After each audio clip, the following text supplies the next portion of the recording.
and welcome to another Teach Tuesday video. This is the next in our series of videos related to our Sparkshops, short, engaging workshop sessions that departments and other groups can request for professional development. In today's video, Miranda Schornack joins us to describe disposition-based peer observation of teaching. There are three main constructs that we think of in the preparation of effective instructors. I like to draw a three-circle Venn diagram to show the intersections of these constructs to give us a sense that they don't exist in isolation, but rather they overlap to make what we characterize as an effective instructor. Those three constructs are knowledge, skills, and dispositions. Knowledge is the type of in-the-head information and knowledge that we have about our content areas, the different content area expertise that we bring into our classrooms. Knowledge is also the different type of information we know about how students learn and grow, but it's really characterized as the stuff that's in our head. The second domain is skills, and that's how we take the knowledge that we have of our content area and we configure it in a way that's useful and engaging for students. So skills that we have could be to choose curricular materials, certain books, journal articles, other materials. We also have the skills to design engaging activities, cooperative learning, small group, decide when it should be small group and whole group. Those are all the skills. It's the stuff we're doing with our hands. And then the third domain is dispositions. And I want to pause for a second on dispositions and give it a little more attention than knowledge and skills, because when it comes to being an effective instructor, what we often see as being an obstacle to being the best instructor that we can is largely dispositional. So it's not that we don't know our knowledge, and it's not that we haven't learned how to group students effectively, but there might be these dispositional or relational elements that really hang us up. So dispositions are those elements that are largely relational. Dispositions are driven by and informed by our values, our beliefs, our commitments. One definition of dispositions that we're using increasingly at the University of Wisconsin-Green Bay comes from MENEDS, and in a moment I'll tell you what MENEDS stands for. Their definition of dispositions are the commitments we make as instructors are evident in our pedagogical choices, our curriculum, our interactions with students, teachers, colleagues, and in the ways we carry ourselves as educators. We call these things dispositions. MENEDS stands for the Minnesota Educator Dispositions System. And in all transparency, I was a founding member of the MENEDS research group and the MENEDS work and framework. MENEDS is a system originally designed for coaching aspiring teacher dispositions and practicing teacher in preschool through grades 12 settings. And we're starting to use the MENEDS way of thinking about dispositions in higher education as well.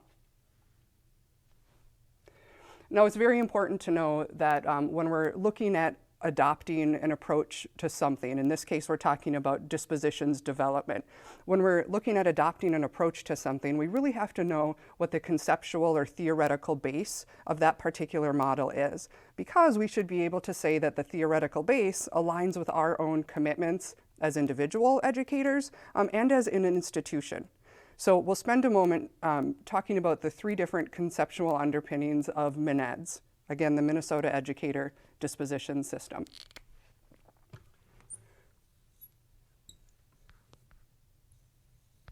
So the first of three conceptual underpinnings is that dispositions are formative.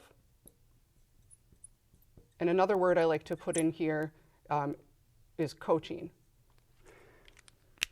This deserves some attention because sometimes we hear folks say things like, well, aren't dispositions someone's personality? And under the MENEDS framework, we would say, no, actually they're not. Dispositions are not personality characteristics and traits. They're not static or fixed. And they're different than predispositions than we might hear about in different branches of psychology.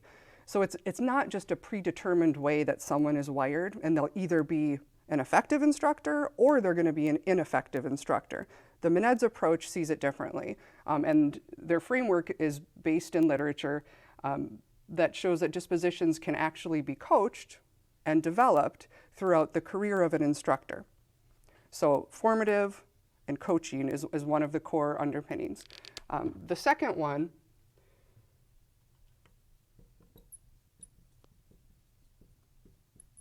might be unique to many folks watching this video. The second one is distributed knowledge. Another way to think of distributed knowledge is dialogic, the idea of engaging in conversation, discussion, but dialogue in particular, in which there isn't one correct answer. So the Mined's framework sees an educator and instructor's dispositions development and the way they project or enact their dispositions as something that can only be fully understood if it's being examined across a distributed knowledge community. So what do we mean by that? Well, we mean that we can't just have one person come in and observe an instructor's class, looking at the instructor's instruction, and say that with a high degree of confidence that one observer knows what that instructor's dispositions are and how they would describe them and perhaps rate them, depending what tools they were using in their observation. So rather than one person coming in and kind of holding the power to characterize with a high degree of certainty what a person's dispositions is, the person being assessed needs to be part of that dialogue, as well as we need to look at what an instructor is doing across classroom contexts as different groups of students change.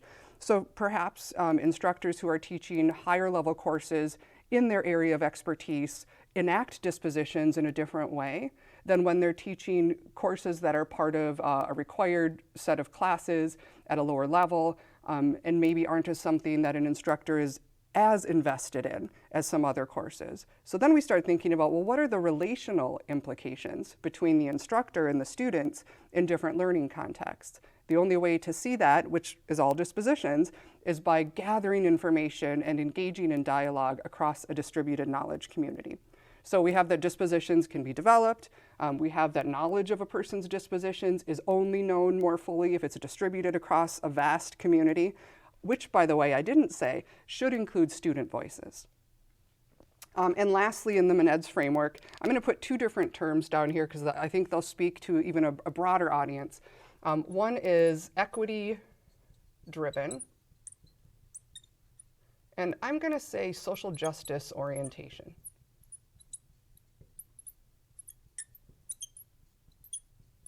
So Mined's is, at its fundamental core, as evidenced by its conceptual framework, Mined's is committed to increasing equity, and it allows for folks who are committed to social justice, which is different than equity. It allows for them to use this framework too.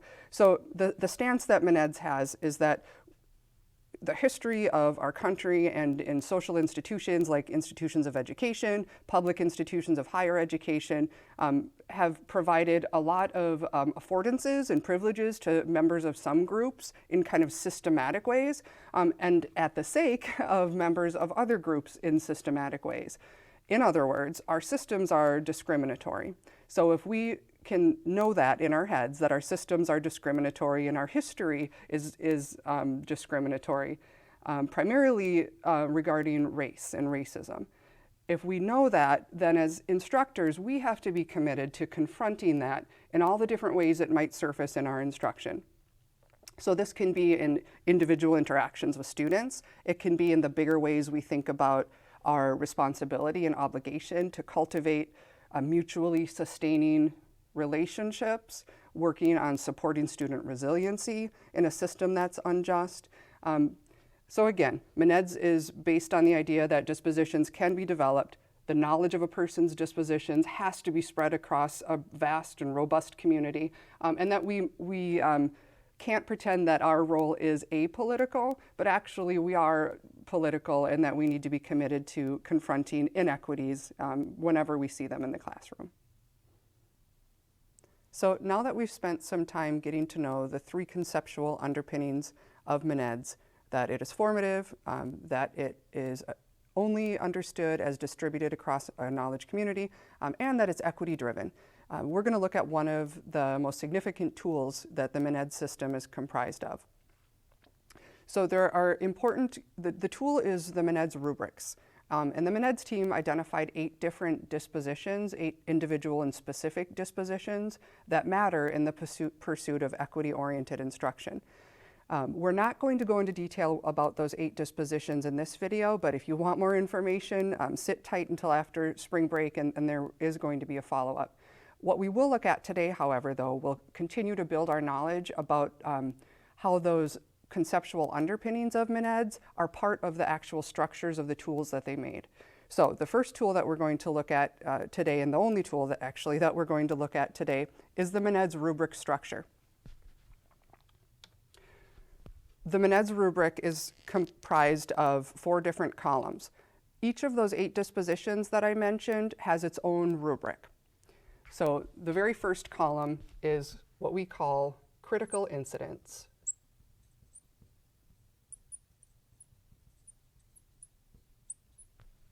The second column is awareness. The third is commitment. And the far right-hand side column is enactment. And I actually switched my language to say the far right-hand side column on purpose because it occurred to me that when I say the first, second, third, and fourth columns, it gives the impression that the MNED's rubrics are a progression. And in fact, the MNED's rubrics are not a progression. So they're not linear, and they're not meant to be evaluative. Remember, one of the conceptual underpinnings is that dispositions are coachable and developable. So if that's possible, then the tools that we use to do that must be formative in nature rather than summative. So therefore, the rubric design of MNEDs upholds that commitment to formative development and indicates that this isn't a linear progression where we're trying to go toward enactment. So instead of that, what the MNED system is designed to take up in its rubric structure is that these are different domains of doing dispositions. So the awareness domain really corresponds to the in-the-head knowledge we have about a disposition. Commitment corresponds to not only do we have in-the-head knowledge about a disposition, we actually believe that it matters in how we cultivate relationships with students and their families and the broader community. And then enactment means not only do we know it, we're committed to it, and we're doing it. However, sometimes we are enacting dispositions without having a robust awareness or in-the-head knowledge about them. So again, rather than being a linear progression in which we first build awareness and then we build a commitment and then finally we can enact it, we actually, in MNEDs, we think that these domains are very distinct and equally important areas that we must take up in order to fully be doing the dispositions that we believe are important. So how we like to represent this is with an infinity symbol or a Mobius strip, if you're familiar with that. All of these matter.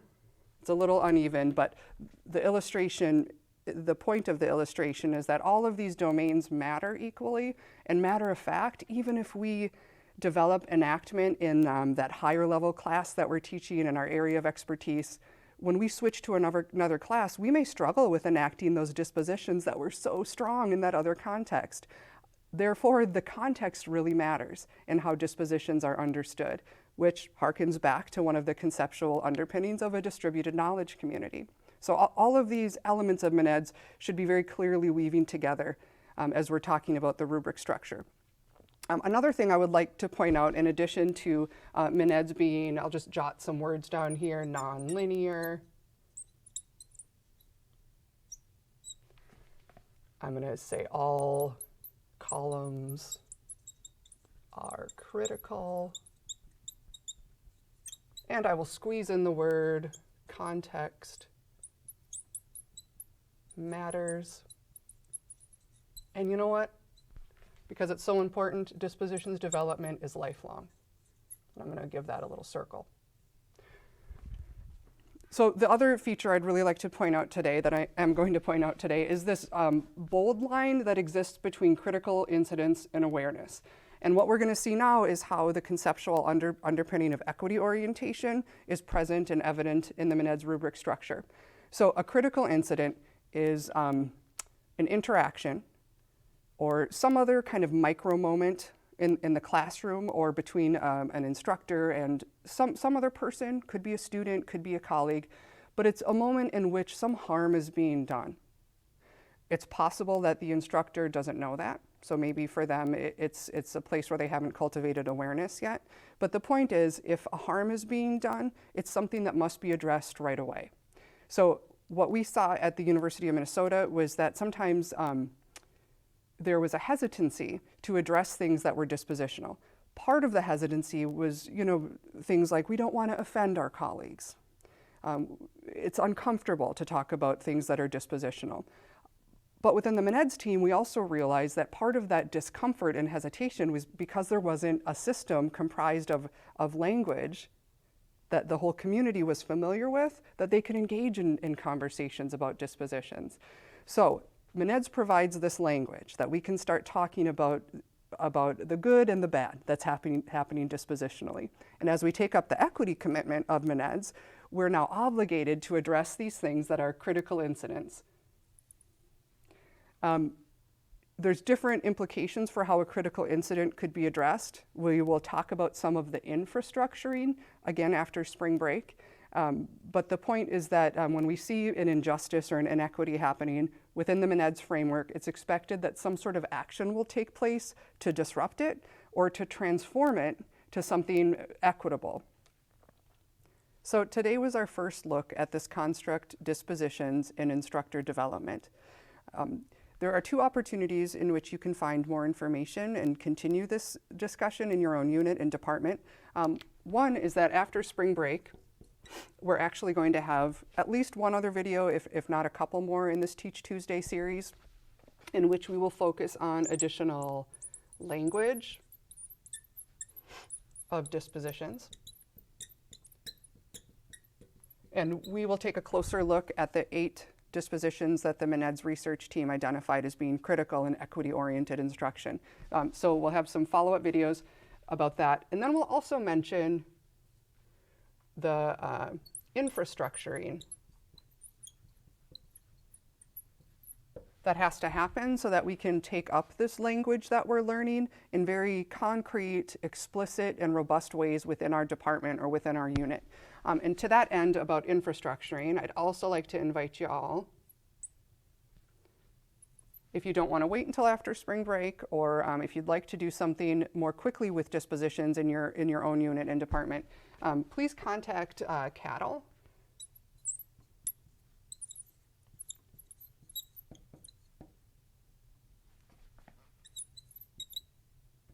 At uwgb.edu, so that's CATL at uwgb.edu. And Todd Dresser and I are putting together a Sparkshop where we can come for a mini session to your unit, to your department, and continue the discussion of dispositions and look really closely at how dispositions language and a dispositions infrastructure could be developed in your area.